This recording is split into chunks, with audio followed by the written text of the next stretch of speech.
Convention പ്രാർത്ഥിച്ച് ഉദ്ഘാടനം ചെയ്ത ഈ ഫെലോഷിപ്പിൻ്റെ രക്ഷാധികാരിയായിരിക്കുന്നതായ പാസ്റ്റർ ഗീവത് ഗീസവകൾ, സ്റ്റേജിൽ ഉപേക്ഷിതരായിരിക്കുന്ന മറ്റെല്ലാ കർത്തദാസന്മാർ, ഷാജ പെന്തിക്കോസ പ്രദേശങ്ങളിലുള്ളതായ പെന്തിക്കോസ സഭകളിൽ കർത്താവിൻ്റെ മഹത്വമുള്ള ശുശ്രൂഷയിലായിരിക്കുന്ന എല്ലാ കർത്താവിൻ്റെ ദാസന്മാർ, ശുശ്രൂഷയുള്ള ബന്ധത്തിൽ നമ്മുടെ നാട്ടിൽ നിന്ന് പ്രദേശത്ത് കടന്നു വന്നിട്ടുള്ള കർത്താവിൻ്റെ വിലപ്പെട്ട വിശേഷിച്ച് ഞാൻ ഉൾപ്പെട്ട് നിൽക്കുന്ന PMG സഭയുടെ ജനറൽ പ്രസിഡന്റ് ആയിരിക്കുന്ന പാസ്റ്റർ KK ജോസഫ്, അതുപോലെ തന്നെ ബ്രദർ ബിനു ജോസ് ചാക്കോ, അദ്ദേഹം നമ്മുടെ നാട്ടിൽ സർക്കിൾ ഇൻസ്പെക്ടറായിട്ട് സേവനം അനുഷ്ഠിക്കുമ്പോൾ തന്നെ കർത്താവിൻ്റെ മഹത്വമുള്ള വേലയിലുമായിരിക്കുന്നു. പാസ്റ്റർ ശിവൻപിള്ള, മറ്റെല്ലാ കർത്തദാസന്മാരെയും കടന്നു വന്ന എല്ലാ പ്രിയപ്പെട്ടവരെയും കർത്താവായ യേശുക്രിസ്തുവിന്റെ നിസ്തുല നാമത്തിൽ എൻ്റെ സ്നേഹബന്ധനങ്ങൾ അറിയിക്കുന്നു. മറ്റേ മുഖതകളൊന്നും കൂടാതെ ദൈവജന ശുശ്രൂഷയ്ക്ക് നമുക്ക് പ്രവേശിക്കാം. വിശുദ്ധ മത്തായി എഴുതിയ സുവിശേഷം 15-ാം അധ്യായം 21 മുതൽ 28 വരെയുള്ള വാക്യങ്ങൾ ഇവിടെ വായിച്ചു കേൾപ്പിക്കും. വിശുദ്ധ മത്തായി എഴുതിയ സുവിശേഷം 15-ാം അധ്യായം 21 മുതൽ 28 വരെയുള്ള വാക്യങ്ങൾ. 4 സുവിശേഷങ്ങൾ നാം ശ്രദ്ധിച്ചാൽ കർത്താവ് തന്റെ ഐഹിക ശുശ്രൂഷ വേളയിൽ ഒരു വ്യക്തിയെ നോക്കിക്കൊണ്ട് നിന്റെ ഇഷ്ടം പോലെ ഭവിക്കട്ടെ എന്ന് പറഞ്ഞ ഏക സംഭവമാണ് നാം ഇവിടെ വായിച്ചു കേട്ടത്. ഇതുപോലൊരു പ്രസ്താവന കർത്താവ് മറ്റാരോടും പറഞ്ഞിട്ടില്ല. നിന്റെ വിശ്വാസം നിന്നെ രക്ഷിച്ചിരിക്കുന്നു, ഇത് കർത്താവ് അനേകരോട് പറഞ്ഞിട്ടുണ്ട്. ഇവിടെ കർത്താവ് ഈ കനാന്യ സ്ത്രീയോട് പറയുന്നത് നിന്റെ വിശ്വാസം നിന്നെ രക്ഷിച്ചിരിക്കുന്നു എന്നല്ല, നിന്റെ ഉള്ളിലിരിക്കുന്ന ഇഷ്ടമേതോ അത് അതുപോലെ സംഭവിക്കാൻ പോവുകയാണ്. ഇതുപോലൊരു ശബ്ദം ഞാനും നിങ്ങളും കർത്താവിൽ നിന്ന് കേട്ടാൽ നമ്മൾ ആരും ഇതുപോലെ ഇരിക്കയില്ല. നമ്മുടെ ഉള്ളിൽ എന്തെല്ലാം ഇഷ്ടങ്ങളുണ്ട് അത് അതുപോലെ നടക്കട്ടെ എന്നൊരു ശബ്ദം കേട്ടാൽ നമ്മുടെ ജീവിതം ധന്യമായി.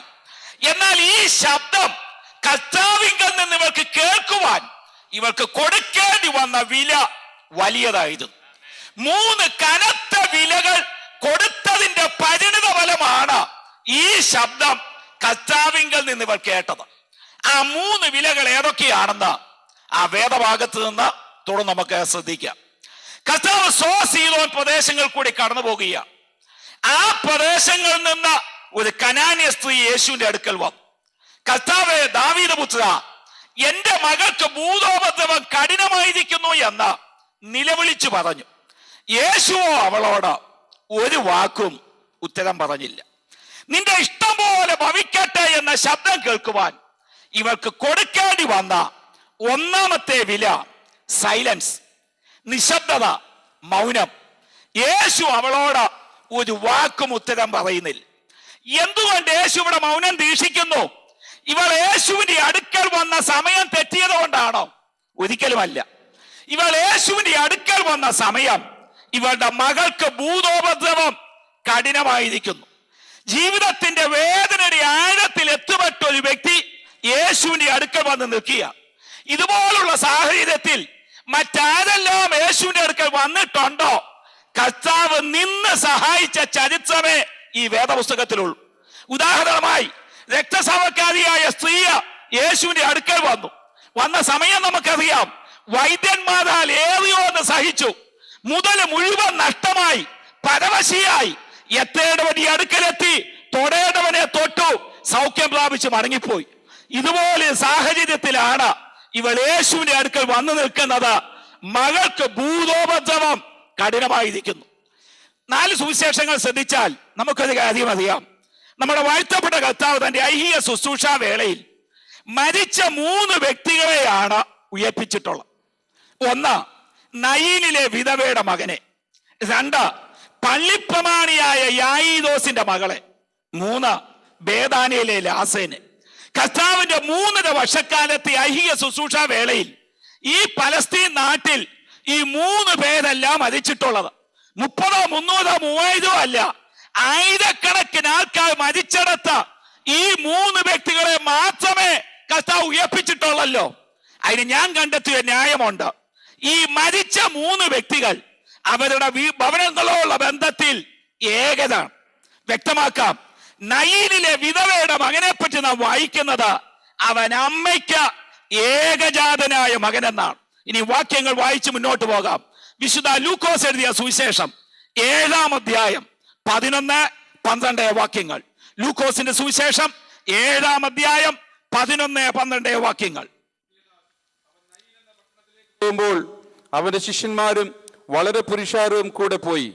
അവൻ പട്ടണത്തിന്റെ വാതിലോട് അടുത്തപ്പോൾ മരിച്ചുപോയ ഒരുത്തനെ പുറത്തു കൊണ്ടുവരുന്നു. അവൻ അമ്മയ്ക്ക് ഏകജാതനായ മകൻ, അവളോ വിധവയുമായിരുന്നു. ഈ മകനല്ലാതെ മറ്റൊരു മകനോ മറ്റൊരു മകളോ ഈ വിധവയ്ക്കില്ല. ഈ മരിച്ച മകൻ ആ കുടുംബത്തോടുള്ള ബന്ധത്തിൽ ഏകനാണ്. ഇനി യായിദോസിന്റെ മകളോ ഇതേ പ്രസ്താവനയാ എഴുതിയിരിക്കുന്നത്, ഏകജാതിയായ മകൾ. ലൂക്കോസിന്റെ സുവിശേഷം 8-ാം അധ്യായം 41-42 വാക്യങ്ങൾ. അപ്പോൾ പള്ളിപ്രമാണിയായ യായിറോസ് എന്ന പേരുള്ള ഒരു മനുഷ്യൻ വന്ന് യേശുവിന്റെ കാൽക്കൽ വീണു. അവൻ ഏകദേശം 12 വയസ്സുള്ള ഏകജാതനായ ഒരു മകളുണ്ടായിരുന്നു. ഈ മകളാണ് പിന്നെ മരിച്ചത്. ഈ മരിച്ച ഈ മകൾ ആ കുടുംബത്തോടുള്ള ബന്ധത്തിൽ ഏകയാണ്. ഈ മകളല്ലാതെ മറ്റൊരു മകനോ മറ്റൊരു മകളോ ആ പള്ളിപ്രമാണിക്കുമില്ല. ഇനി ലാസറോ, മാർത്തയുടെയും മറിയയുടെയും ഏക സഹോദരൻ, ആൺതുണ, അവലംബം, ആശ്രയം, തെളിവ്. യോഹന്നാന്റെ സുവിശേഷം 11-ാം അധ്യായം 5-ാമത്തെ വാക്യം.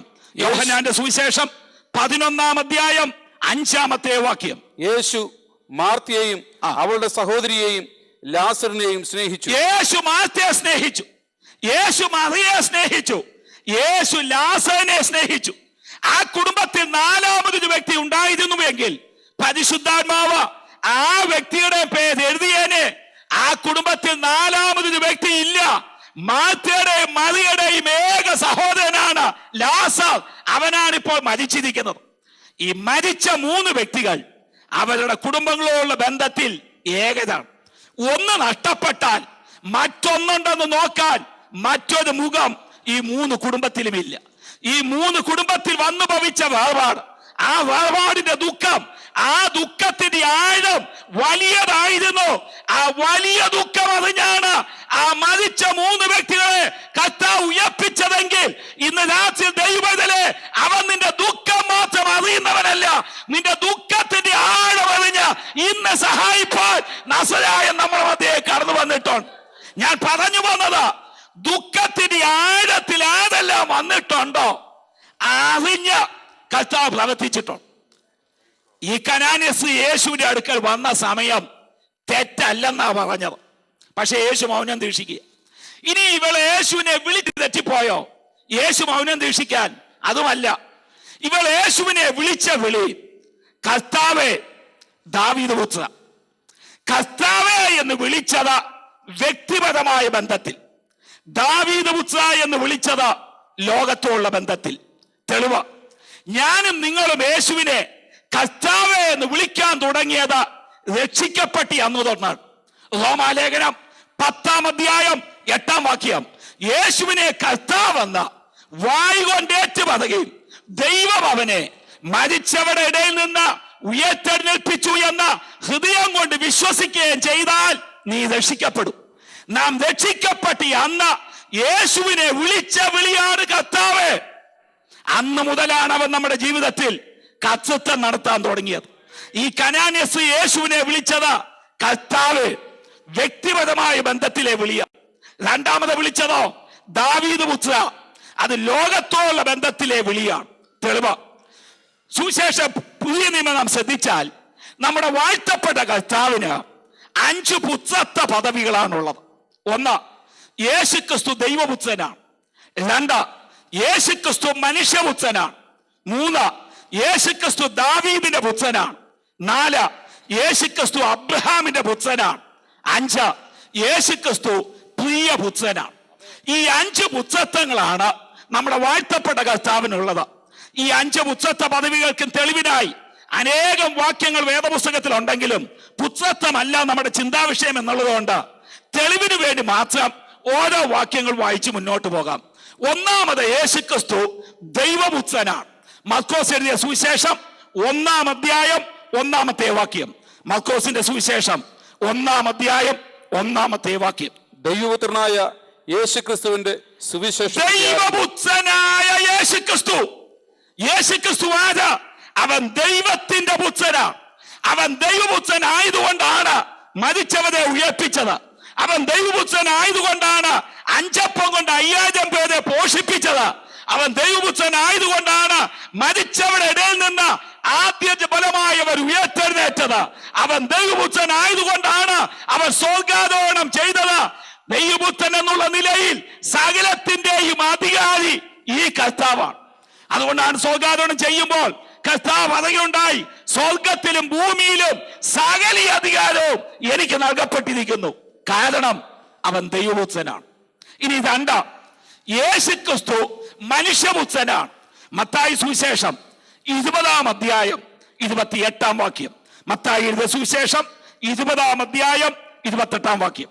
മനുഷ്യപുത്രൻ ശുശ്രൂഷ ചെയ്യിപ്പാനല്ല, ശുശ്രൂഷിപ്പാനും അനേകർക്ക് വേണ്ടി തന്റെ ജീവനെ മറുവിലായി കൊടുപ്പാനും വന്നത്. യേശുക്രിസ്തു മനുഷ്യപുത്രനാണ്. അവൻ മനുഷ്യപുത്രനായതുകൊണ്ട് അവൻ വിശന്നു, മനുഷ്യപുത്രനായതുകൊണ്ട് ദാഹിച്ചു, മനുഷ്യപുത്രനായതുകൊണ്ട് ക്ഷീണിച്ചു, മനുഷ്യപുത്രനായതുകൊണ്ട് ഈ ദുഷ്ടലോകം അവനെ ക്രൂശിച്ചു കൊന്നു. മനുഷ്യപുത്രൻ എന്നുള്ള നിലയിൽ ഭൂമിക്ക് അവകാശി കർത്താവാണ്. മനുഷ്യന് പാർപ്പിനായി ഭൂമിയെ സൃഷ്ടിച്ചു എന്ന് വാക്യമുണ്ട്. മനുഷ്യപുത്രൻ എന്നുള്ള നിലയിൽ ഈ ഭൂമിയുടെ അവകാശി നമ്മുടെ വാഴ്ത്തപ്പെട്ട കർത്താവാണ്.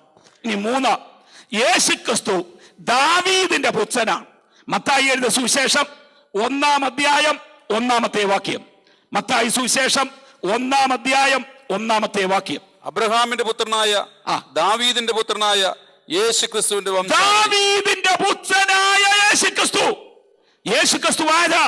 അവൻ ദാവീദിന്റെ പുത്രനാണ്. ദാവീദിന്റെ പുത്രൻ എന്നുള്ള നിലയിൽ തന്റെ പിതാവായ ദാവീദിന്റെ സിംഹാസനത്തിന് അവൻ അവകാശിയാണ്. ഇത് കർത്താവ് ജനിക്കുന്നതിന് മുമ്പ് ഗബ്രിയേൽ മാലാഖ കന്യകമറിയാമിനോട് പറയുന്നുണ്ട്. ലൂക്കോസ് എഴുതിയ സുവിശേഷം 1-ാം അധ്യായം 31-32 വാക്യങ്ങളിൽ, നീ ഗർഭം ധരിച്ചൊരു മകനെ പ്രസവിക്കും, അവൻ യേശു എന്ന് പേരിടേണം, അവൻ വലിയവനാകും, കർത്താവായ ദൈവം അവന്റെ പിതാവായ ദാവീദിന്റെ സിംഹാസനം അവന് കൊടുക്കും.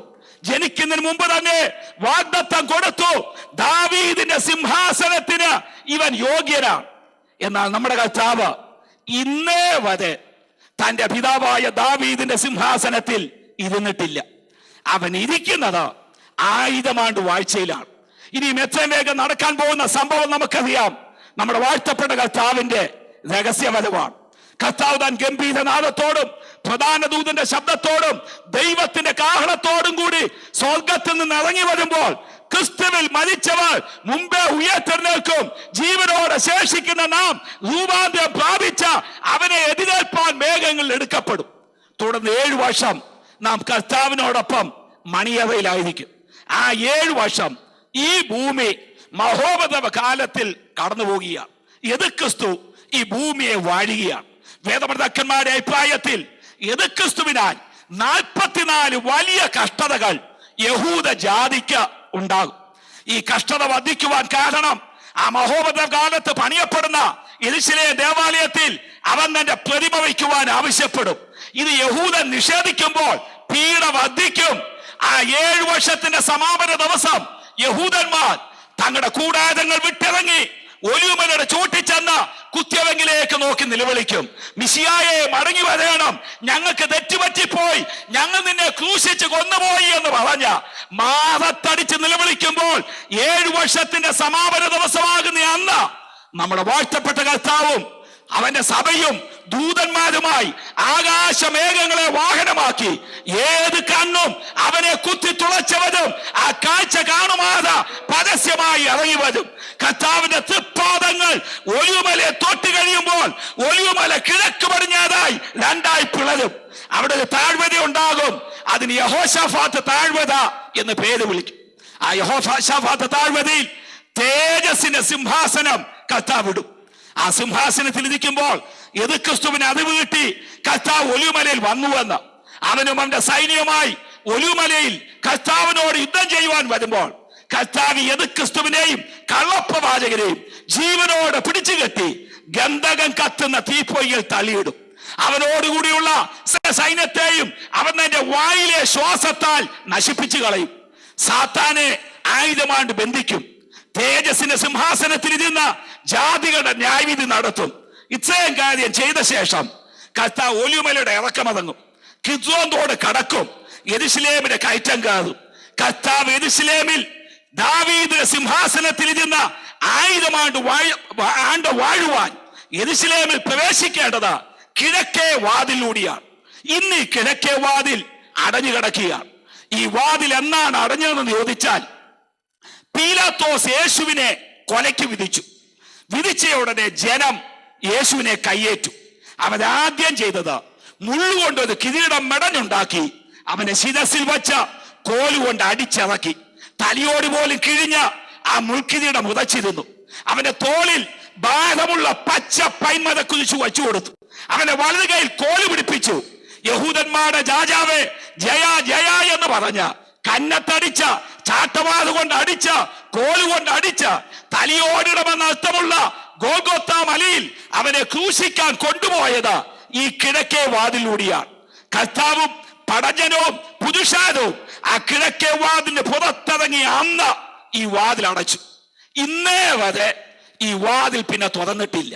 കഴിഞ്ഞ 2000 വർഷമായി ഈ കിഴക്കേ വാതിൽ അടഞ്ഞു കിടക്കുകയാണ്. ആ വാതിൽ പലരും പോയി സന്ദർശിച്ചിട്ടുണ്ടല്ലോ. ആ പടം നമ്മള് പല പത്രമാസികൾ കൂടി കണ്ടിട്ടുണ്ട്. ആ ഈസ്റ്റ് ഗേറ്റ് ഇത് അടഞ്ഞു കിടക്കുകയാണ്. ഇത് തുറക്കുവാൻ പലരും ശ്രമിച്ചിട്ടുണ്ട്, ഇന്നേ വരെ തുറക്കാൻ കഴിഞ്ഞിട്ടില്ല.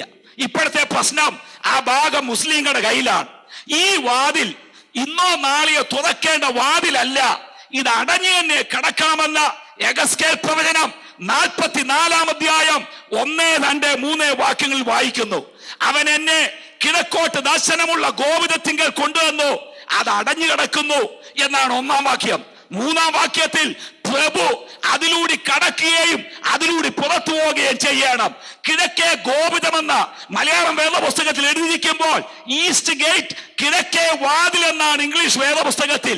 ഈ വാതിൽ അടഞ്ഞു കിടക്കണം. ഇതെന്നാണ് തുറക്കേണ്ടത്? നമ്മുടെ കർത്താവ് പ്രഭുവായി വരുന്ന നാളിൽ മാത്രമേ ഈ കിഴക്കേ വാതിൽ തുറക്കപ്പെടാവൂ.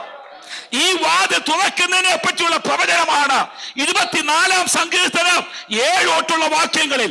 വാതിലുകളെ നിങ്ങളുടെ തലകളെ ഉയർത്തുവീൻ, പണ്ടേ ഉള്ള കഥകളെ ഉയർന്നിരിക്കട്ടെ, മഹത്വത്തിന്റെ രാജാവ് പ്രവേശിക്കട്ടെ. മഹത്വത്തിന്റെ രാജാവ് ബലവാനും വീരനുമായ യഹോവ. വാതിലുകളെ നിങ്ങളുടെ തലകളെ ഉയർത്തുവീൻ, പണ്ടേ ഉള്ള കഥകളെ ഉയർന്നിരിക്കട്ടെ, മഹത്വത്തിന്റെ രാജാവ് പ്രവേശിക്കട്ടെ. മഹത്വത്തിന്റെ രാജാവ് സൈന്യങ്ങളുടെ ദൈവമായ യഹോവ, അവനത്രേ മഹത്വത്തിന്റെ രാജാവ്. ഈ പ്രവചനം അന്ന് നിവൃത്തിയാവും. കർത്താവിന്റെ സഭയും വിശുദ്ധ ദൂതന്മാരുമായി കിഴക്കേ വാതിലിനെ ലക്ഷ്യമാക്കി നടക്കുമ്പോൾ കർത്താവിനോടൊപ്പം നിൽക്കുന്ന ദൂതൻ കിഴക്കേ വാതിൽക്കൽ നിൽക്കുന്ന ദൂതനോട് വിളിച്ചു പറയുന്നു, വാതിലുകളെ നിങ്ങളുടെ തലകളെ ഉയർത്ത്, പണ്ടേ ഉള്ള കഥകളെ ഉയർന്നിരിക്കട്ടെ, മഹത്വത്തിന്റെ രാജാവ് പ്രവേശിക്കട്ടെ. ഉടനെ അവിടെ നിൽക്കുന്ന ദൂതൻ തിരിച്ചു ചോദിക്കുന്ന ചോദ്യമാണ്, മഹത്വത്തിന്റെ രാജാവ് അതിനിങ്ങേ തലയ്ക്കൽ നിൽക്കുന്ന ദൂതൻ കൊടുക്കുന്ന മറുപടിയാണ്, മഹത്വത്തിന്റെ രാജാവോ 2000 വർഷങ്ങൾക്ക് മുമ്പ് അവൻ ഈ വാതിലൂടെ ഇറങ്ങിപ്പോയപ്പോൾ അവന്റെ തലയിൽ മുൾക്കിരീടമായിരുന്നെങ്കിൽ ഇന്ന് അവന്റെ തലയിൽ നോക്ക അനേകം രാജമുടികൾ അവന്റെ തലയിൽ ഇരിക്കുകയാണ്. അന്നവൻ ഈ വാതിലൂടെ ഇറങ്ങിപ്പോയപ്പോൾ അവന്റെ തോളിൽ പച്ച പൈന്മത കുരിശായിരുന്നെങ്കിൽ ഇന്നവന്റെ തോളിൽ നോക്ക ദാവീദ് ഗൃഹത്തിന്റെ താക്കോൽ അവന്റെ തോളിൽ ഇരിക്കുക. അന്നവൻ ഈ വാതിലൂടെ ഇറങ്ങിപ്പോയപ്പോൾ അവന്റെ വലത് കൈയിൽ കോലായിരുന്നെങ്കിൽ ഇന്നവന്റെ വലത് കൈയിൽ നോക്ക മരണത്തിന്റെയും പാതാളത്തിന്റെയും താക്കോൽ അവന്റെ വലത് കൈയിൽ ഇരിക്കുക. അന്നവൻ ഈ വാതിലൂടി ഏച്ചുവേച്ച് നടന്നു പോയെങ്കിൽ, രക്തം ഒഴുകുന്ന വസ്ത്രത്തോടുകൂടി കടന്നുപോയെങ്കിൽ, ഇന്നോ വസ്ത്രാലങ്കൃതനായി തന്റെ ശക്തിയുടെ മഹാത്മ്യത്തിൽ നടന്നു വരുന്ന ഇവൻ സൈന്യങ്ങളുടെ ദൈവമായ യഹോവ, അവനാണ് മഹത്വത്തിന്റെ രാജാവ്. വാതിലുകളെ തല ഉയർത്ത, നൂറ്റാണ്ടുകളായി അടഞ്ഞു കിടന്ന ആ വാതിൽ മഹത്വത്തിന്റെ രാജാവിന്റെ കാലൊച്ചയുടെ മുമ്പിൽ അന്ന് തുറക്കപ്പെടും. വർഷങ്ങളായി അടഞ്ഞു കിടന്ന വാതിൽ മഹത്വത്തിന്റെ രാജാവിന്റെ എഴുന്നള്ളത്തിന് മുമ്പിൽ തുറക്കപ്പെടുമെങ്കിൽ, നാളുകളായി നിനക്കെതിരായി, നിന്റെ തലമുറക്കെതിരായി ദുഷ്ടൻ അടച്ചു വച്ചിരിക്കുന്ന ചില വാതിലുകൾ ഈ ദിവസങ്ങളിൽ മഹത്വത്തിന്റെ രാജാവിന്റെ കാലൊച്ചയുടെ മുമ്പിൽ തുറക്കപ്പെടാൻ പോകുന്നെന്ന് ആത്മാവിൽ ഞാൻ ദൂത് പറയുകയാണ്. കാലപ്പഴക്കം നമുക്ക് ആ വിഷയം. ദൈവത്തിന് കാലപ്പഴക്കം വിഷയമല്ല. ഏത് പഴകിയ ലോകബന്ധനങ്ങളെയും അഴിക്കുവാൻ മഹത്വത്തിന്റെ രാജാവിന് കഴിവുണ്ട്. പഴകിയ ബന്ധനങ്ങളെ തകർക്കുവാൻ മഹത്വത്തിന്റെ രാജാവിന് കഴിവുണ്ട്. അവന്റെ കാലച്ചയുടെ മുമ്പിൽ അടഞ്ഞു കിടക്കുവാൻ കഴിയുന്ന ഒരു വാതിലും ഇന്ന് അവശേഷിച്ചിട്ടില്ല. ആ വാതിൽ അത് തുറക്കപ്പെടും. കർത്താവ് തന്റെ സഭയും ആ വാതിലൂടെ യെരൂശലേമിൽ പ്രവേശിക്കും. അവൻ തന്റെ പിതാവായ ദാവീദിന്റെ സിംഹാസനത്തിൽ ഇരിക്കും. അന്നാണ് കർത്താവ് തന്റെ പിതാവിന്റെ സിംഹാസനത്തിൽ, ദാവീദിന്റെ സിംഹാസനത്തിൽ ഇരിക്കുവാൻ പോകുന്നത്. ദൈവപുത്രൻ എന്നുള്ള നിലയിൽ സകലത്തിനും അധികാരി, മനുഷ്യപുത്രൻ എന്നുള്ള നിലയിൽ ഭൂമിക്ക് അവകാശി, ദാവീദിന്റെ പുത്രൻ എന്നുള്ള നിലയിൽ ദാവീദിന്റെ സിംഹാസനത്തിന്. ഇനി 4, യേശുക്രിസ്തു അബ്രഹാമിന്റെ പുത്രനാണ്. ഗലാത്യ ലേഖനം 3-ാം അധ്യായം 16-ാമത്തെ വാക്യം. ഗലാത്യ ലേഖനം 3-ാം അധ്യായം 16-ാമത്തെ വാക്യം. എന്നാൽ അബ്രഹാമിനും അവന്റെ സന്തതിക്കും വാഗ്ദത്തങ്ങൾ ലഭിച്ചു. സന്തതികൾക്കുമെന്ന് അനേകരെ കുറിച്ചല്ല, നിന്റെ സന്തതിക്കും എന്ന ഏകനെ കുറിച്ച് അത്രേ പറയുന്നത്. യേശുക്രിസ്തു. അത് യേശുക്രിസ്തു തന്നെ. എന്നാൽ അബ്രഹാമിനും അവന്റെ സന്തതിക്കും വാഗ്ദത്തം ലഭിച്ചു. സന്തതികൾക്കുമെന്ന് അനേകരെ കുറിച്ചല്ല, സന്തതിക്കുമെന്ന ഏകനെ കുറിച്ച്. അത് ക്രിസ്തു തന്നെ. ഇത് ഉൽപ്പത്തി പുസ്തകം 22-ാം അധ്യായം 18-ാം വാക്യമാണ്. അബ്രഹാം തന്റെ മകനായ ഇസാക്കിനെ മോറിയ മലയിൽ യാഗം കഴിച്ച അനന്തരം ദൈവം അബ്രഹാമിന് കൊടുക്കുന്ന വാഗ്ദത്തമാണ്, നിന്റെ സന്തതി മുഖാന്തരം ഭൂമിയിലെ സകല ജാതികളും അനുഗ്രഹിക്കപ്പെടും.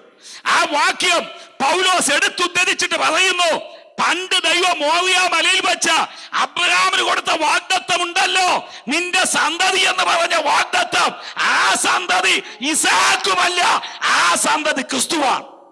യേശു ക്രിസ്തുവാണ്. അവൻ അബ്രഹാമിന്റെ പുത്രനാണ്. അബ്രഹാമിന്റെ പുത്രൻ എന്നുള്ള നിലയിൽ വാഗ്ദത്ത ദേശത്തിന് അവൻ അവകാശിയാണ്. ഇനി 5, യേശു ക്രിസ്തു സ്വർഗത്തിന്റെ പ്രിയപുത്രനാണ്.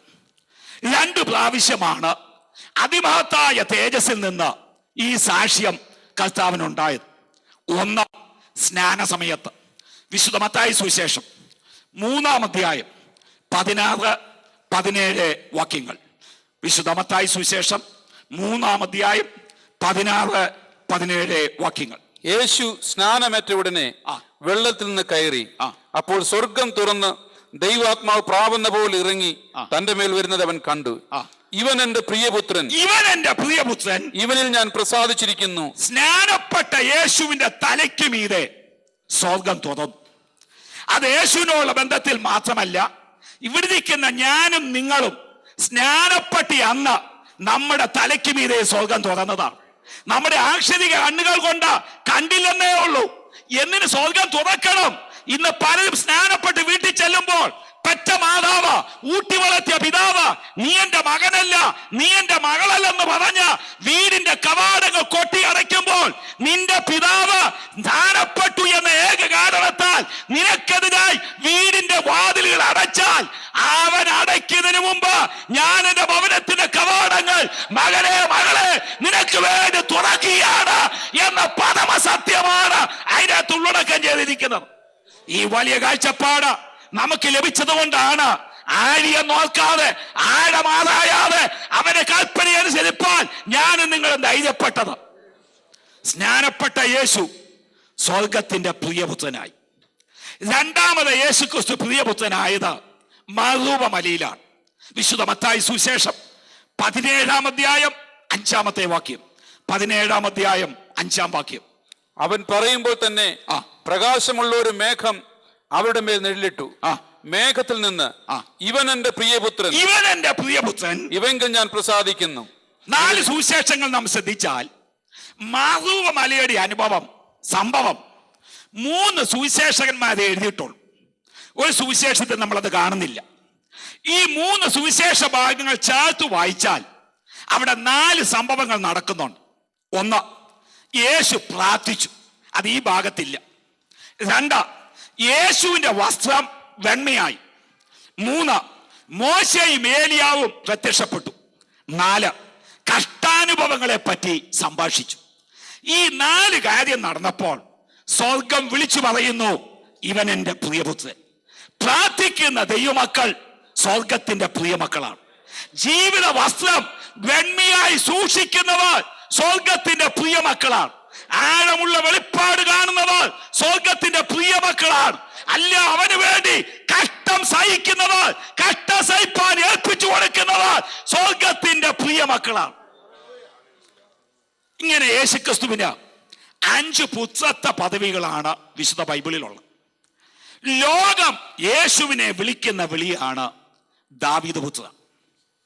ഈ കനാന്യ സ്ത്രീ യേശുവിനെ വിളിച്ച വിളി കർത്താവേ ദാവീദ് പുത്ര. കർത്താവേ എന്ന് വിളിച്ചത് വ്യക്തിപരമായ ബന്ധത്തിൽ, ദാവീദ് പുത്ര എന്ന് വിളിച്ചത് ലോകത്തോടുള്ള ബന്ധത്തിൽ. വിളി തെറ്റല്ലെന്നാ ഞാൻ പറഞ്ഞത്. വിളിച്ച വിളി തെറ്റല്ല, പക്ഷെ യേശു മൗനം ദീക്ഷിക്കുക. വന്ന സമയം തെറ്റല്ല, വിളിച്ച വിളിയും തെറ്റല്ല. ഇനി 3, ഇവൾ യേശുവിനോട് പ്രാർത്ഥിച്ച പ്രാർത്ഥനയിൽ ഏതോ അപാകത സംഭവിച്ചതാണോ യേശു മൗനം ദീക്ഷിക്കാൻ കാരണം? അതുമല്ല. ഇവളൊരു പ്രാർത്ഥനയല്ല അവിടെ നടത്തുന്നത്. യേശുവിന്റെ മുമ്പിൽ നിന്ന് വലിയ വായിലെ നിലവിളിക്കുക, കർത്താവേ ദാവീദ് പുത്ര, എന്റെ മകൾക്ക് ഭൂതോപദ്രവം കഠിനമായിരിക്കുന്നു എന്ന് പറയുകയും നിലവിളിയും കൂടിയാ. നിലവിളിച്ചതല്ല തെറ്റെന്ന് നമുക്കറിയാം. യേശുവിന് മുമ്പിൽ ആരെല്ലാം നിന്ന് കരഞ്ഞിട്ടുണ്ടോ, നിന്ന് കണ്ണീർ തുടച്ചവനാണ് നമ്മുടെ കർത്താവ്. വിശുദ്ധ ബൈബിളിൽ മനുഷ്യനേക്കാൾ ബലഹീനനായ ദൈവമുണ്ട്. മനുഷ്യന്റെ മുമ്പിൽ കെഞ്ചി നിൽക്കുന്ന ഒരു ദൈവത്തെ ബൈബിളിൽ കാണാൻ കഴിയും. ഞാനിപ്പം പറയുന്നത് പെട്ടെന്ന് നിങ്ങൾക്ക് ഉൾക്കൊള്ളാൻ കഴിയത്തില്ല. മറ്റേതോ ദൈവത്തിന്റെ കാര്യമല്ല, നമ്മുടെ ദൈവത്തിന്റെ കാര്യമാണ് ഞാനീ പറയുന്നത്. അങ്ങനെ ഒരു ദൈവത്തെ ആദ്യം നാം ബൈബിളിൽ കാണുന്നത് യബ്ബോക്ക് കടവിലാണ്. യാക്കോബുമായി മല്ല് പിടിക്കുമ്പോൾ, അത് ദൂതൻ ഉൽപ്പത്തി പുസ്തകത്തിൽ വായിക്കുമ്പോൾ ഹോശിയ പ്രവചനം 12-ാം അധ്യായം 6-ാം വാക്യത്തിൽ ദൈവമെന്ന് എഴുതിയേക്കുന്നത്. ദൈവമായി മല്ല് പിടിക്കുമ്പോൾ ദൈവം യാക്കോബിനോട് പറയുന്നു, യാക്കോബെ നീ എന്നെ വിട, ഉഷസാകുന്നു. എന്നെ വിടി യാക്കോബെ എന്ന് പറഞ്ഞ ദൈവം യാക്കോബിന് മുമ്പിൽ നിന്ന് കെഞ്ചുമ്പോൾ ദൈവത്തെക്കാൾ ബലവാനാണോ യാക്കോബ്? യാക്കോബ് ദൈവത്തെ അടക്കം പിടിച്ചേക്കുകയാണോ? എന്നെ വിടി യാക്കോബെ എന്ന് ദൈവം പറയുന്നത് യാക്കോബിന്റെ കൈക്കരുത്തിന് മുമ്പിലല്ല, അവന്റെ കണ്ണുനീരിന്റെ ബലത്തിന് മുമ്പിലാണ്. യാക്കോബിന്റെ കണ്ണുനീരാണ് ദൈവത്തെ സ്വയം ബലഹീനനാക്കിയത്. ഇതുപോലെ ദൈവത്തെ സീനായി പർവ്വതത്തിൽ കാണാം. മോശയ്ക്ക് ദൈവം പ്രമാണം കൊടുക്കുമ്പോൾ താഴെ കാളക്കുട്ടിയെ ഉണ്ടാക്കിയ അഹരോൻ ദൈവം മോശയോട് പറഞ്ഞു, ഞാൻ ഈ ജനത്തെ നശിപ്പിക്കാൻ പോകും, നിന്നെ ഒരു ജാതിയാക്കും. മോശ ദൈവം ഭാഗം കവണു വീണു. ഈ ജനത്തെ നശിപ്പിക്കുന്നു എങ്കിൽ നീ എഴുതിയിരിക്കുന്ന പുസ്തകത്തിൽ നിന്ന് എന്റെ പേര് മായ്ച്ചു കളക. അതിന് ദൈവം കൊടുക്കുന്ന മറുപടി പുറപ്പാട് പുസ്തകം 32-ാം അധ്യായം 10-ാം വാക്യമാണ്. ഈ ജനത്തെ നശിപ്പിക്കേണ്ടതിന് മോശെ നീ എന്നെ വിട. അപ്പോൾ ഈ മോശ ദൈവത്തെ അടക്കം പിടിച്ചേക്കുകയാണോ?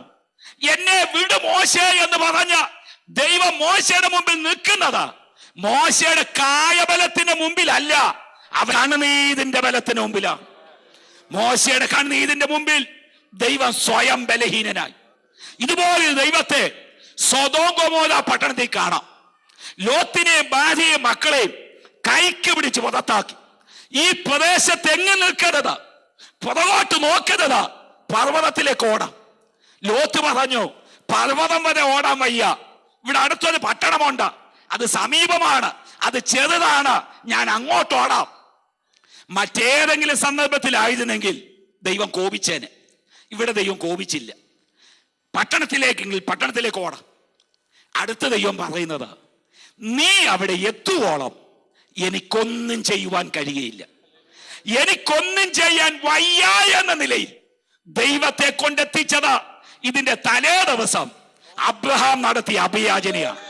10 നീതിമാന്മാർ ആ പട്ടണത്തിലുണ്ടെങ്കിൽ ദുഷ്ടന്മാരെ നശിപ്പിക്കുന്ന കൂട്ടത്തിൽ നീതിമാന്മാരെ കൂടെ നശിപ്പിക്കുമോ? ആ നിലവിളിയുടെ ശബ്ദമാണ് എനിക്കൊന്നും ചെയ്യാൻ വയ്യ എന്ന നിലയിൽ ദൈവത്തെ കൊണ്ടെത്തിച്ചത്. ഞാൻ പറഞ്ഞു വന്നത്, കരയുന്ന ദൈവമക്കളുടെ മുമ്പിൽ നമ്മുടെ ദൈവം സ്വയം ബലഹീനനാകും. ഇവിടെ ഇരിക്കുന്ന പലരും മാതാപിതാക്കളാണ്. ഞാൻ 3 മക്കളെ വളർത്തിയിട്ടുണ്ട്. 3 വയസ്സുകാരൻ മകനും 30 വയസ്സുകാരൻ അപ്പനും തമ്മിൽ ഗുസ്തി പിടിക്കും.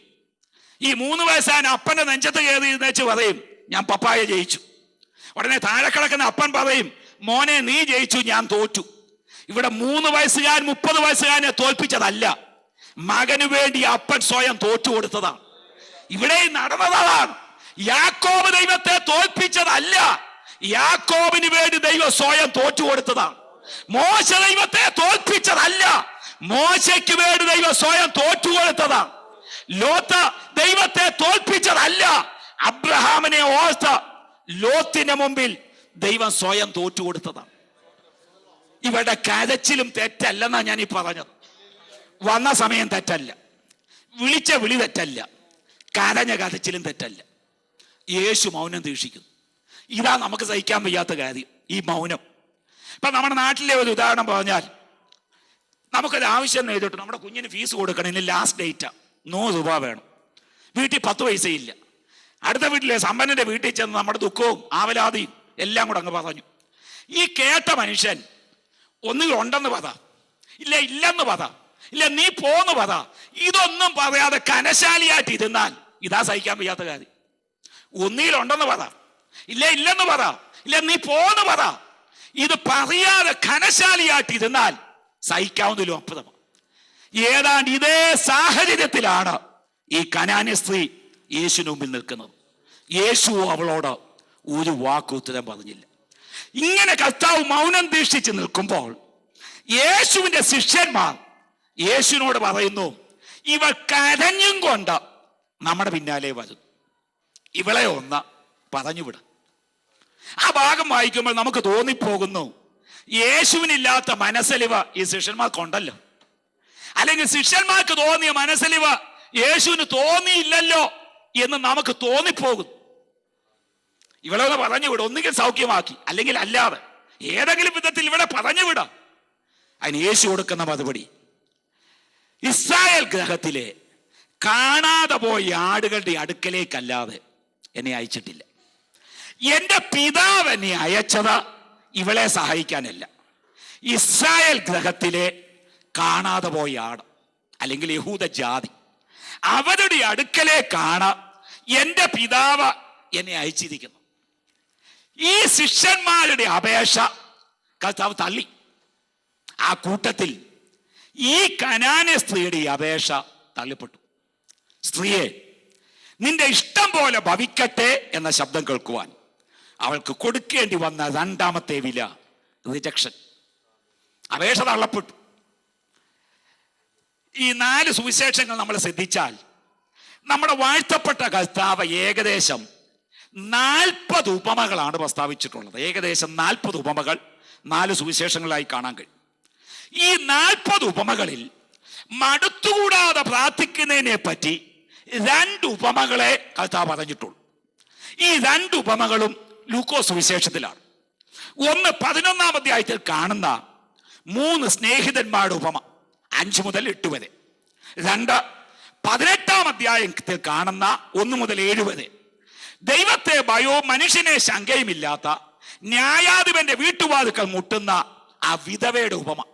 ആ ഉപമ അവസാനിക്കുന്ന ഇങ്ങനെയാണ്, ദൈവമോ രാപ്പകൽ തന്നോട് നിലവിളിക്കുന്ന വിധന്മാരുടെ കാര്യത്തിൽ ദീർഘക്ഷമയുള്ളവനെങ്കിലും വേഗത്തിൽ അവരെ പ്രതിക്രിയ ചെയ്ത് രക്ഷിക്കില്ലയോ.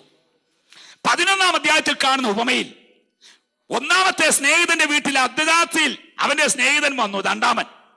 1-ാമന് 2-ാമന് കൊടുക്കാൻ തന്റെ പക്കൽ ഒന്നുമില്ല. 1-ാമന് 2-ാമനെ തന്റെ വീട്ടിലിരുത്തി വഴിക്കൂടെ ഓടി ആ വഴിത്തലയ്ക്കൽ അവനൊരു സ്നേഹിതൻ താമസിക്കുന്നുണ്ട്. അവനാണ് 3-ാമത്തെ സ്നേഹിതൻ. 1-ാമത്തെ സ്നേഹിതൻ 3-ാമത്തെ സ്നേഹിതന്റെ വാതുക്കൽ ചെന്ന് മുട്ടാൻ തുടങ്ങി. സ്നേഹിത, ഇന്നലെ അർദ്ധരാത്രിയിൽ വഴിപോകയിൽ എന്റെ സ്നേഹിതൻ എന്റെ വീട്ടിൽ വന്നു, അവന് കൊടുപ്പാൻ എന്റെ പക്കൽ ഏതുമില്ല. നീ എഴുന്നേറ്റ് 3 അപ്പം എനിക്ക് വായ്പ തരണം. അത് കടന്നവൻ പെട്ടെന്ന് ചാടിപ്പിടിച്ച് എഴുന്നേറ്റില്ല. 3-4 ഒഴിവേഴി പറഞ്ഞു. ആദ്യം പറഞ്ഞു കുഞ്ഞുങ്ങൾക്ക് ഇവിടെ കിടക്കും, നീ പോ. വന്നോൻ പോയില്ല, ആ മുട്ടിക്കൂടെ ഇരുന്നു. രണ്ടാമത് പറഞ്ഞു എനിക്ക് എഴുന്നേക്കാൻ വയ്യ, വന്നാൻ പോയില്ല, അവൻ പിന്നെയും മുട്ടിക്കൂടെ ഇരുന്നു.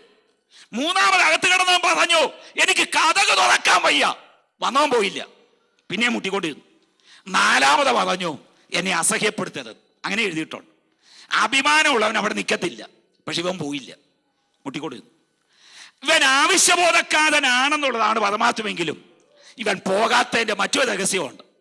ഈ അകത്ത് കിടക്കുന്നവൻ ഒരിക്കലും പറയുന്നില്ല എടോ ഈ വീട്ടിൽ അപ്പമില്ല. ഇതാദ്യത്തെ മുട്ടിങ്ക തന്നെ പറഞ്ഞിരുന്നെങ്കിൽ വന്നവൻ നിക്കത്തില്ല, അവൻ പോയന്. അകത്ത് കിടക്കുന്നവൻ അപ്പമില്ലെന്നല്ല പറയുന്നത്, പിള്ളേർ കൂടെ കിടക്കുന്നു, എഴുന്നേക്കാൻ വയ്യ, കതോറക്കാൻ വയ്യ, ഈ വീട്ടിൽ അപ്പമുണ്ട്. അതുകൊണ്ടാണ് പ്രതീക്ഷയ്ക്ക് വകയുള്ളത്. അവൻ ലജ്ജ കൂടാതെ മുട്ടി വാതിൽ തുറന്നു വേണ്ടുവോളം കൊടുത്തു വിട്ടു. എന്നാൽ ഇവിടെയോ പ്രതീക്ഷയ്ക്ക് യാതൊരു വകയുമില്ലാതെ കർത്താവ് പറഞ്ഞു എന്റെ പിതാവിനെ അയച്ചത് ഇസ്രായേൽ ഗൃഹത്തിലെ കാണാതെ പോയി അടുക്കൽ ഇവളെ സഹായിക്കാനല്ല. അപേക്ഷ തള്ളി. സ്ത്രീയെ നിന്റെ ഇഷ്ടം പോലെ ഭവിക്കട്ടെ എന്ന ശബ്ദം കേൾക്കുവാൻ അവൾ കൊടുക്കേണ്ടി വന്ന ഒന്നാമത്തെ വില സൈലൻസ്, രണ്ടാമത്തെ വില റിജക്ഷൻ. കർത്താവിന്റെ അപേക്ഷ തള്ളപ്പെട്ട് കഴിഞ്ഞപ്പോൾ ഇവൾ യേശുവിന് മുമ്പിൽ മുട്ടുകുത്തി നമസ്കരിച്ചെന്നാണ് നമ്മൾ അവിടെ വായിക്കുന്നത്. ആയിരങ്ങൾ തിങ്ങിക്കൂടി നിൽക്കുന്ന സമയമാണ്, പെരുവീതിയിൽ നടക്കുന്ന സംഭവമാണ്. ഇവൾ യേശുവിന് മുമ്പിൽ മുട്ടുകുത്തി, എന്നെ ഒന്ന് സഹായിക്കണം. അതിന് യേശു കൊടുക്കുന്ന മറുപടി, മക്കളുടെ അപ്പം എടുത്ത് നായ്ക്കുട്ടികൾക്ക് ഇട്ടുകൊടുക്കത്തില്ല. മക്കൾ യഹൂദ ജാതി, നായ്ക്കുട്ടി ജാതി സ്ത്രീയായ നീയ, അപ്പം രോഗശാന്തി. ഇതാ കർത്താവ് പറഞ്ഞത്. ഞാൻ കൊണ്ടുവന്ന രോഗശാന്തിയാകുന്ന അപ്പം എന്റെ മക്കളാകുന്ന യഹൂദന് കൊടുക്കാനുള്ളതാണ്, നായ്ക്കുട്ടിയായ നിനക്ക് കിട്ടിയതാനുള്ളതല്ല. എല്ലാവരുടെയും മുമ്പിൽ വെച്ച് ഇവരുടെ മുഖത്ത് നോക്കി നായ്ക്കുട്ടി എന്ന് വിളിച്ചു. മകളെ നിന്റെ ഇഷ്ടം പോലെ ഭവിക്കട്ടെ എന്ന ശബ്ദം കേൾക്കുവാൻ ഇവൾക്ക് കൊടുക്കേണ്ടി വന്ന മൂന്നാമത്തെ വില ഇൻസൾട്ട്, അപമാനം. നാം വായിച്ചു വിടും കർത്താവ് അവളെ നായ്ക്കുട്ടി എന്ന് വിളിച്ചെന്ന്. ഈ വാക്ക് ആരെങ്കിലും നമ്മുടെ മുഖത്ത് നോക്കി പറയട്ടെ. ഒറ്റയ്ക്ക് ഇരിക്കുമ്പോഴാ പറയുന്നതെങ്കിൽ സ്തോത്രം പറഞ്ഞിരിക്കും. 10 പേരുടെ മുമ്പിൽ വെച്ചാ പറയുന്നതെങ്കിൽ നമ്മളിൽ പലരുടെയും കൃപ വല്ലയിടത്തും പോയി തപ്പണം, കൃപയങ്ങ് പോവും. എല്ലാവരുടെയും മുമ്പിൽ വെച്ച് ഇവളുടെ മുഖത്ത് നോക്കി നായ്ക്കുട്ടി എന്ന് വിളിച്ചു. ഇവൾ അപമാനിതയായി കർത്താവിന് മുമ്പിൽ നിൽക്കുക. ഞാൻ പറഞ്ഞല്ലോ അവിടെ അപ്പത്തിന്റെ അർത്ഥം രോഗശാന്തി. വേദപുസ്തകത്തിലെ അപ്പത്തിന് 5 അർത്ഥങ്ങളാണുള്ളത്. 5 വാക്യങ്ങൾ നമുക്ക് വായിക്കാം. 1, അപ്പം സമം യേശുക്രിസ്തു. യോഹന്നാൻ എഴുതിയ സുവിശേഷം 6-ാം അധ്യായം 48-ാം വാക്യം. യോഹന്നാന്റെ സുവിശേഷം 6-ാം അധ്യായം 48-ാം വാക്യം. ഞാൻ ജീവന്റെ അപ്പമാകുന്നു. ഞാൻ ജീവന്റെ അപ്പം. അപ്പം യേശുക്രിസ്തുവാണ്. കർത്താവ് പറഞ്ഞു എന്നെ തിന്നുന്നവൻ എൻ മൂലം ജീവിക്കും. 2, അപ്പം സമം ദൈവവചനം. മത്തായി സുവിശേഷം 4-ാം അധ്യായം 4-ാം വാക്യം. മത്തായി സുവിശേഷം 4-ാം അധ്യായം 4-ാം വാക്യം. അതിനെ അവൻ മനുഷ്യൻ അപ്പം കൊണ്ട് മാത്രമല്ല ദൈവത്തിന്റെ വായിൽ കൂടി വരുന്ന സകല വചനം കൊണ്ടും ജീവിക്കുന്നു. അവിടെ അപ്പത്തിന്റെ അർത്ഥം ദൈവവചനമാണ്. അതുകൊണ്ടാണ് ഇരമ്യാ പ്രവചനം 15-ാം അധ്യായം 16-ാം വാക്യം, ഞാൻ നിന്റെ വചനം കണ്ടെത്തി ഭക്ഷിച്ചിരിക്കുന്നു. ഭക്ഷിക്കാൻ കൊള്ളാവുന്ന അപ്പം ദൈവത്തിന്റെ വചനമാണ്. അപ്പത്തിന്റെ മൂന്നാമത്തെ അർത്ഥം അപ്പം പരിശുദ്ധാത്മാവ്. ലൂക്കോസിന്റെ സുവിശേഷം 11-ാം അധ്യായം 11-ാം വാക്യം. ലൂക്കോസിന്റെ സുവിശേഷം 11-ാം അധ്യായം 11-ാമത്തെ വാക്യം. എന്നാൽ നിങ്ങളിൽ ഒരു അപ്പനോട് മകൻ അപ്പം ചോദിച്ചാൽ അവന് കല്ല് കൊടുക്കുമോ? അവിടെ അപ്പത്തിന്റെ വ്യാഖ്യാനം ഇനി 13-ാം വാക്യം. 13-ാം വാക്യം. അങ്ങനെ ദോഷികളായ നിങ്ങൾ നിങ്ങളുടെ മക്കൾക്ക് നല്ല ദാനങ്ങളെ കൊടുക്കാൻ അറിയുന്നുവെങ്കിൽ സ്വർഗസ്ഥനായ പിതാവ് തന്നോട് യാചിക്കുന്നവർക്ക് പരിശുദ്ധാത്മാവിനെ അപ്പം. അവിടെ അപ്പത്തിന്റെ അർത്ഥം ദൈവത്തിന്റെ പരിശുദ്ധാത്മാവ്. 4, അപ്പം സമം കർത്താവ് ഏൽപ്പിച്ച ശുശ്രൂഷ. യോഹന്നാന്റെ സുവിശേഷം 4-ാം അധ്യായം 34-ാം വാക്യം. യോഹന്നാന്റെ സുവിശേഷം 4-ാം അധ്യായം 34-ാമത്തെ വാക്യം. യോഹന്നാന്റെ യേശു അവരോട് പറഞ്ഞത്, എന്നെ അയച്ചവന്റെ ഇഷ്ടം ചെയ്ത് അവന്റെ പ്രവൃത്തി തേക്കുന്ന എന്റെ ആഹാരം എന്ന് മലയാളം വേദോസ്തത്തിൽ വായിക്കുമ്പോൾ പല ഇംഗ്ലീഷ് തർജ്ജിമയിലും മൈ ബ്ലഡ് എന്നാണ് എഴുതിയേക്കുന്നത്. എന്റെ അപ്പം. എന്താണ് അപ്പം? കർത്താവ് ഏൽപ്പിച്ച ശുശ്രൂഷ. അപ്പത്തിന്റെ 5ാമത്തെ അർത്ഥമാണ് ഇവിടെ നാം കണ്ടത്. മത്തായി സുവിശേഷം 15-ാം അധ്യായം 26-ാം വാക്യത്തിൽ മക്കളുടെ അപ്പം എന്ന് പറയുന്ന രോഗശാന്തി. സ്ത്രീയെ, നിന്റെ ഇഷ്ടം പോലെ ഭവിക്കട്ടെ എന്ന ശബ്ദം കേൾക്കുവാൻ അവൾക്ക് കൊടുക്കേണ്ടി വന്ന 3ാമത്തെ വില ഇൻസൾട്ട്. ഈ 3 കനത്ത വിലകൾ കൊടുത്ത് ലജ്ജിതയായി കർത്താവിന് മുമ്പിൽ തലകുമ്പിട്ട് നിൽക്കുന്ന ഇവൾ വിങ്ങിപ്പൊട്ടുന്ന ഹൃദയത്തോടെ പറഞ്ഞു, ഞാൻ നായ്ക്കുട്ടിയാ, സമ്മതിച്ചു. എങ്കിലും നായ്ക്കുട്ടികളും ഉടവയുടെ മേശമേൽ നിന്ന് വീഴുന്ന അപ്പനുതുക്കുകൾ ഭക്ഷിക്കുന്നു. ഒരപ്പനുതുക്ക നിന്റെ മേശയിൽ നിന്ന് വീണാൽ, നിന്റെ വായിൽ നിന്ന് വീണാൽ എന്റെ വിശപ്പടങ്ങും, എന്റെ മകൾക്ക് വിടുതലാകും. ഇത്രയും പറഞ്ഞു കഴിഞ്ഞപ്പോൾ കർത്താവിന്റെ ഭാവം മാറി. കർത്താവ് എല്ലാവരും കേൾക്കെ അവരുടെ മുഖത്ത് നോക്കിക്കൊണ്ട് പറഞ്ഞു, സ്ത്രീയെ, നിന്റെ വിശ്വാസം വലുത്, നിന്റെ ഇഷ്ടം പോലെ ഭവിക്കട്ടെ. യേശു എന്തുകൊണ്ട് ഇവിടെ മുമ്പിൽ മൗനം ദീക്ഷിച്ചു?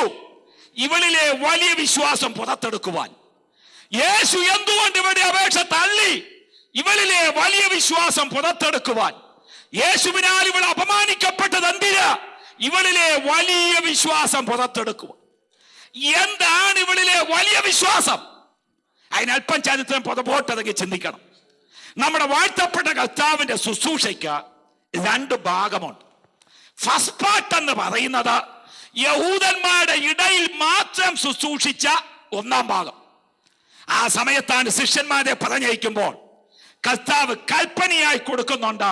മത്തായി സുവിശേഷം 10-ാം അധ്യായം 5-ാം വാക്യം, നിങ്ങൾ ശമരിയുടെ പട്ടണത്തിൽ കടക്കരുത്, ജാതികളുടെ അടുക്കൽ പോകരുത്, ഇസ്രായേൽ ഗൃഹത്തിലെ കാണാതെ പോയ ആടുകളുടെ അടുക്കൽ മാത്രമേ പോകാവൂ. ആ വാക്യം വായിക്കാം. മത്തായി സുവിശേഷം 10-ാം അധ്യായം 5-ാമത്തെ വാക്യം. മത്തായി സുവിശേഷം 10-ാം അധ്യായം 5-ാം വാക്യം. ഈ 12 പേരെയും യേശു അയക്കുമ്പോൾ അവരോട് ആജ്ഞാപിച്ചെന്തെന്നാൽ, ജാതികളുടെ അടുക്കൽ പോകാതെയും, ജാതികളുടെ അടുക്കൽ പോകരുത്, ശമരിയുടെ പട്ടണത്തിൽ കടക്കരുത്, ഇസ്രായേൽ ഗൃഹത്തിലെ കാണാതെ പോയ ആടുകളുടെ അടുക്കൽ തന്നെ, യഹൂദ ജാതിയുടെ അടുക്കൽ മാത്രമേ പോകാവൂ കൽപ്പിച്ചയച്ചു. എന്നാൽ യഹൂദൻ യേശുവിനെ കൈക്കൊണ്ടില്ല.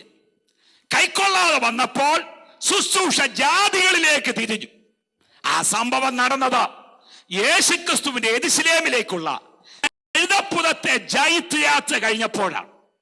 അത് കഴിഞ്ഞപ്പോൾ യേശു കർത്താവ് യഹൂദനെ നോക്കിക്കൊണ്ട് പറഞ്ഞു, അതുകൊണ്ട് ദൈവരാജ്യം നിങ്ങളുടെ പക്കൽ നിന്നെടുത്ത് അതിന്റെ ബലം കൊടുക്കുന്ന ജാതിക്ക് കൊടുക്കാൻ പോവുക. അത് നടന്നത് മത്തായി സുവിശേഷം 21-ാം അധ്യായം 43-ാം വാക്യത്തിലാണ്. ആ വാക്യം കൂടെ വായിക്കാം. മത്തായി സുവിശേഷം 21-ാം അധ്യായം 43-ാമത്തെ വാക്യം. 21-ാം അധ്യായം 43-ാം വാക്യം. അതുകൊണ്ട് ദൈവരാജ്യം നിങ്ങളുടെ പക്കൽ നിന്നെടുത്ത് അതിന്റെ ഫലം കൊടുക്കുന്ന ജാതിക്ക് കൊടുക്കുമെന്ന് ഞാൻ നിങ്ങളോട് പറയുന്നു. 10-ാം അധ്യായത്തിൽ കർത്താവ് പറഞ്ഞു ജാതികളുടെ അടുക്കൽ പോകരുത്. 21-ാം അധ്യായത്തിലാണ് ശുശ്രൂഷ ജാതികളിലേക്ക് തിരിഞ്ഞത്. ഇതിന്റെ 2-ന്റെയും ഇടയ്ക്ക് നടന്ന സംഭവമാണ് 15-ാം അധ്യായത്തിലെ സംഭവം. ഈ 15-ാം അധ്യായത്തിൽ ഈ കനാന്യ സ്ത്രീ യേശുവിന്റെ അടുക്കൽ വരുമ്പോൾ ജാതികളുടെ വലിയ ശുശ്രൂഷകളൊന്നും കർത്താവ് ചെയ്തിട്ടില്ല. നമുക്ക് ഈ കനാന്യ സ്ത്രീയോട് ചോദിക്കാം, നീ ആരുടെ അടുക്കലാ പോകുന്നത്? യേശുവിന്റെ അടുക്കൽ. എന്തിനാ? എന്റെ മകൾക്ക് ഭൂതോപദ്രവം. അതിന് നിന്റെ ജാതിയിൽപ്പെട്ട ആർക്കെങ്കിലും കർത്താവ് സൗഖ്യം കൊടുത്തിട്ടുണ്ടോ? കൊടുത്തോ ഇല്ലയോ എന്ന് അന്വേഷിക്കാൻ എനിക്ക് സമയമില്ല. ഇതെന്റെ മകളുടെ വിഷയമാണ്.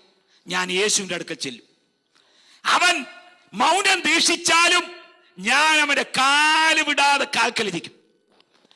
അവൻ എന്റെ അപേക്ഷ തള്ളിയാലും ഞാൻ അവന്റെ കാൽക്കലിരിക്കും. ഞാൻ അപമാനിക്കപ്പെട്ടാലും ഞാൻ അവന്റെ കാൽക്കലിരിക്കും. നിയമം എന്ത് തന്നെയായാലും നിയമത്തിന് അതീതമായി യേശുവിന് എന്നെ സഹായിപ്പാൻ കഴിയും. ഇതാണ് ഈ കനാന്യ സ്ത്രീയുടെ വലിയ വിശ്വാസം. അവൾ ലോകത്തിലെ നിയമത്തിലേക്കല്ല കണ്ണോടിച്ചത്, നിയമത്തിന് അതീതമായി പ്രവർത്തിപ്പാൻ കഴിയുന്ന യേശുവിന്റെ മുഖത്തേക്ക് നോക്കി യേശു പറഞ്ഞത്, സ്ത്രീയെ നിന്റെ വിശ്വാസം വലിയത്. ഞാൻ എന്റെ ദൂതന്റെ കാതലായ വിഷയത്തിലേക്ക് കടന്നു വരും. നമ്മുടെ വാഴ്ത്തപ്പെട്ട കർത്താവ് ജീവന്റെ അപ്പമാ. ഈ ജീവന്റെ അപ്പമായ കർത്താവ് തന്റെ ഐഹിക ശുശ്രൂഷ വേളയിൽ 5 പ്രാവശ്യമാണ് അപ്പം കയ്യിലെടുത്ത് ഒതുക്കിയത്. 1, 5 അപ്പം അവൻ കയ്യിലെടുത്ത് ഒതുക്കി. യോഹന്നാന്റെ സുവിശേഷം 6-ാം അധ്യായം 11-ാമത്തെ വാക്യം. യോഹന്നാന്റെ സുവിശേഷം 6-ാം അധ്യായം 11-ാമത്തെ വാക്യം. പിന്നെ യേശു അപ്പം എടുത്ത് വാഴ്ത്തി ഇരുന്നവർക്ക് പങ്കിട്ട് കൊടുത്തു. അങ്ങനെ തന്നെ മീനും വേണ്ടിടത്തോളം കൊടുത്തു. 5 അപ്പം കർത്താവ് കയ്യിലെടുത്ത് വാഴ്ത്തി ഒതുക്കിയപ്പോൾ 5000 പുരുഷന്മാർ പോഷിപ്പിക്കപ്പെട്ടു. 12 കോടി അപ്പം അധികവും.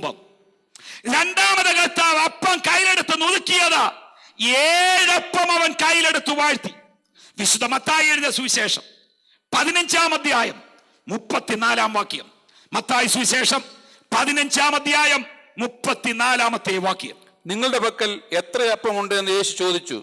7. കുറെ ചെറുമീനും ഉണ്ട് എന്നവർ പറഞ്ഞു. അവൻ പുരുഷാരത്തോടെ നിലത്ത് ഇരിപ്പാൻ കൽപ്പിച്ചു. ആ 7 അപ്പവും മീനും എടുത്ത് വാഴ്ത്തി നുറുക്കി. ഈ 7 അപ്പം വാഴ്ത്തി നുറുക്കിയപ്പോൾ 4000 പുരുഷന്മാർ പോഷിപ്പിക്കപ്പെട്ടു. 7 വട്ടി അധികവും. ഈ 2 അപ്പം നുറുക്കുകളിൽ പുരുഷാരത്തിന്റെ വാത് നിറഞ്ഞു. കർത്താവ് 3-ാമതായിട്ട് അപ്പം നുറുക്കിയത് മർക്കോസിന്റെ മാളിക മുറിയിൽ തിരുവത്താഴത്തിന്റെ അപ്പം നുറുക്കിയതാണ്. മത്തായി സുവിശേഷം 26-ാം അധ്യായം 26-ാമത്തെ വാക്യം. മത്തായി സുവിശേഷം 26-ാം അധ്യായം 26-ാം വാക്യം. അവർ ഭക്ഷിക്കുമ്പോൾ യേശു അപ്പമെടുത്ത് വാഴ്ത്തി നുറുക്കി ശിഷ്യന്മാർക്ക് കൊടുത്തു. അപ്പം നുറുക്കിൽ ശിഷ്യന്മാരുടെ കണ്ണ് നിറഞ്ഞു.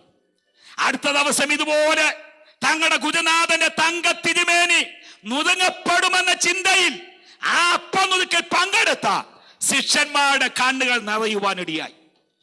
കർത്താവ് 4-ാമത് അപ്പം നുറുക്കിയത് എമ്മൗസിലേക്ക് പോയ ശിഷ്യന്മാരുടെ ഭവനത്തിലാണ്.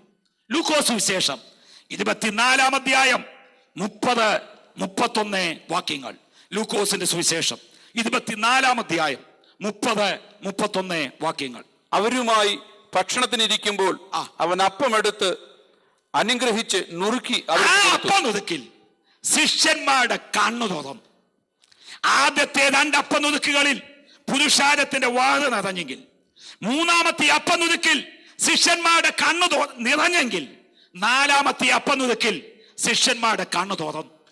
കർത്താവ് 5-ാമതായിട്ട് അപ്പം നുറുക്കിയത് തിബരിയാസ് കടൽക്കരയിലാണ്. യോഹന്നാന്റെ സുവിശേഷം 21-ാം അധ്യായം 13-ാമത്തെ വാക്യം. 21-ാം അധ്യായം 13-ാമത്തെ വാക്യം. യേശു വന്ന് അപ്പമെടുത്ത് അവർക്ക് കൊടുത്തു. ഉയർത്തെഴുന്നേറ്റ കർത്താവ് ശിഷ്യന്മാർക്ക് കൊടുത്ത അപ്പം നുറുക്കാണ്. ഇത് നിത്യതയിൽ കർത്താവ് നമുക്ക് വേണ്ടി ഒരുക്കുന്ന ആ റോയൽ ബാങ്കറ്റിന്റെ സ്വർഗീയ വിരുന്നിന്റെ നിഴലുകൂടിയാണ്. ജീവന്റെ അപ്പമായ കർത്താവ് 5 പ്രാവശ്യം അപ്പമെടുത്ത് കൈ നുറുക്കിയെങ്കിൽ ആ അപ്പത്തെ മക്കളാകുന്ന യഹൂദൻ നുറുക്കുവാൻ തുടങ്ങി. ഗത്സമന തുടങ്ങി ഗോൽഗോത്ത വരെ മക്കൾ എന്ന് പറയുന്ന യഹൂദൻ അപ്പമാകുന്ന യേശുവിനെ നുറുക്കിയതാണ് നായ്ക്കുട്ടികളാകുന്ന നമുക്ക് പ്രയോജനം ഭവിക്കുവാൻ കാരണം. യഹൂദൻ യേശുവിനെ നുറുക്കിയതാണ് ഇന്ന് രാത്രി ഞാനും നിങ്ങളും ഈ അനുഭവത്തിൽ കർത്താവിനെ സ്തുതിപ്പാൻ നമുക്കിടയായി തീർന്നത്. സ്തോത്രം. മക്കളെന്ന് പറഞ്ഞ അപ്പം ചിലത് കൈ പിടിച്ചുകൊണ്ടിരിക്കുക, എന്നാൽ ആവശ്യക്കാരി മേശയുടെ കീഴിൽ കിടക്കുകയാണ്. സ്തോത്രം. നിന്റെ ന്യായമായ നന്മകളും അനുഗ്രഹങ്ങളും ചിലർ അവകാശം പറഞ്ഞ് പിടിച്ചുകൊണ്ട് നിൽക്കുമ്പോൾ ആവശ്യക്കാരൻ നീയാണ്. അവരെത്ര അവകാശം പറഞ്ഞ് പിടിച്ചു നിന്നാലും അവന്റെ കയ്യിൽ നിന്ന് അപ്പം ചോരും നിന്റെ അടുക്കൽ വന്ന് വീഴും. ഈ 3 കനത്ത വിലകൾ ഈ കനാന്യ സ്ത്രീ കൊടുത്തത് അവൾക്ക് വേണ്ടിയല്ല, മകൾക്ക് വേണ്ടിയാണ്.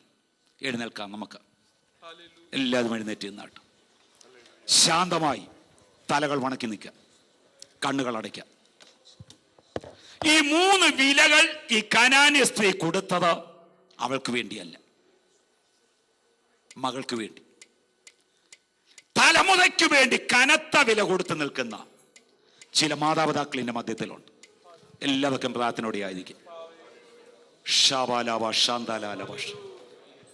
നിന്റെ മനസാക്ഷി വെച്ച നാൾ മുതൽ നീ നന്നായി ജീവിച്ചു. ജീവിത വസ്ത്രത്തിൽ അഴുക്ക് പറ്റാതെ ജീവിച്ചു. കർത്താവിന്റെ വേലയെ മാനിച്ചു. ചെലവാക്കി നന്നായി ജീവിച്ചു. എന്നാൽ ഇന്ന് തലമുറയുടെ വിഷയത്തിൽ തല കുനിഞ്ഞു പോകുന്നു. പ്രിയമാതാവേ, നിന്നോടാണ് ദൈവാത്മാവ് ഇടപെട്ടുകൊണ്ടിരിക്കുന്നത്. ഇതുവരെ ദൈവത്തിന്റെ വചനം നിന്നോടായിരുന്നു ഇടപെട്ടുകൊണ്ടിരുന്നത്. തലമുറയുടെ വിഷയത്തിൽ തല കുനിഞ്ഞു പോകും.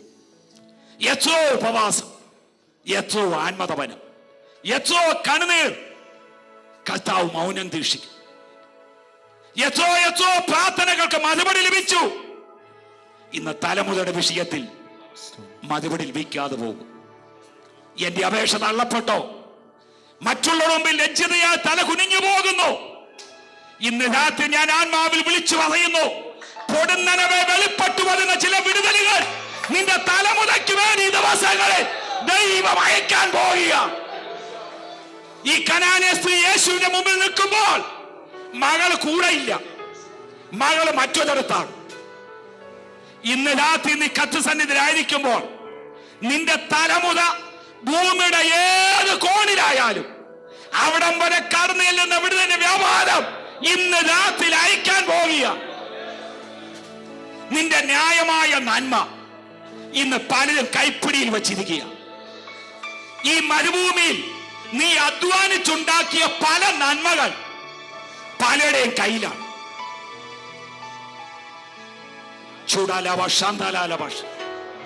എന്നാൽ അവന്റെ കൈ അയയും.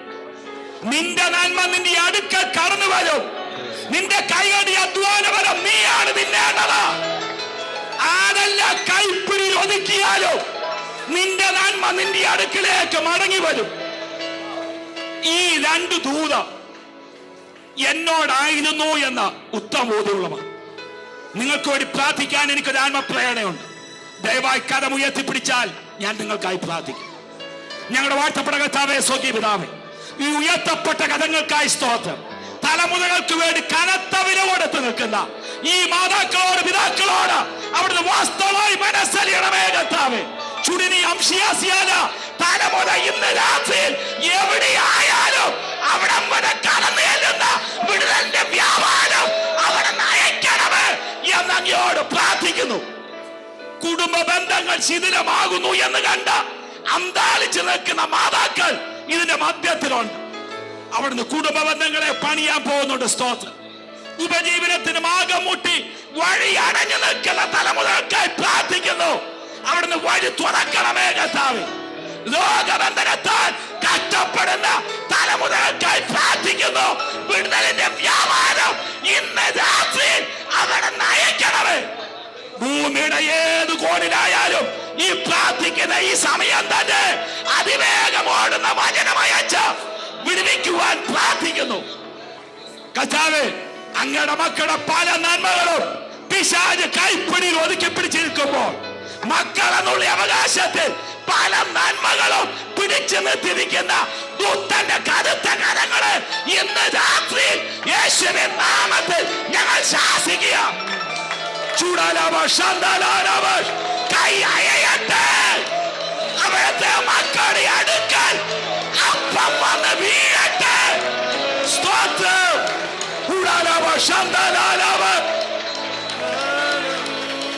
മുത്തന്റെ അടവുകളെ യേശുവിൻ നാമത്തെ ശാസിക്കുന്നു. കർത്താവ് വിടുതൽ അയക്കുന്നുണ്ട്. സ്തോത്രം. പ്രാർത്ഥന കേട്ടോണ്ട് സ്തോത്രം. യേശുവിൻ നാമത്തിൽ തന്നെ